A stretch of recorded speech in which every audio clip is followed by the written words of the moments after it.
noise and bears hearing.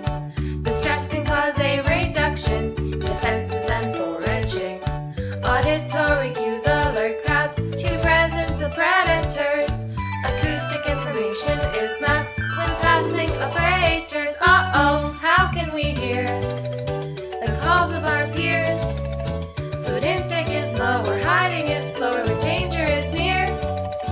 But Carcinus manus in a lab, hearing is vital for these crowds. With and without playback, simulate a distraction and fear.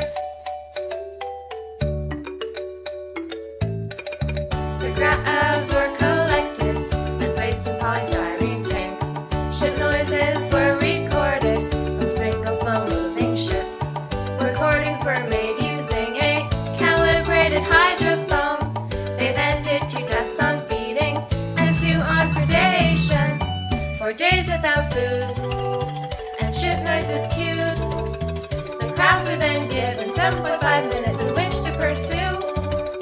The crabs were then given food to start. Ship noises played to see if they part. Ship noises scare them, did it impair them? Will the crabs eat? Will the crabs eat? Will the crabs flee? Will the crabs flee? If they're inverted, will they be righted prematurely? Simulate predator attack. Will the crabs freeze or will they turn back? Repeat these now with ambient sound. Results were then found.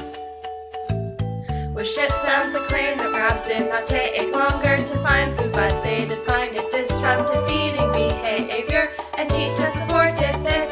Yeah, with ship sounds acclaimed, the crabs took longer to find a shelter, and when inverted, the crabs flew faster, and this means they're more vulnerable as prey when they're confused. They risk losing food, they often stop feeding, and they're left fleeing. Predators sue.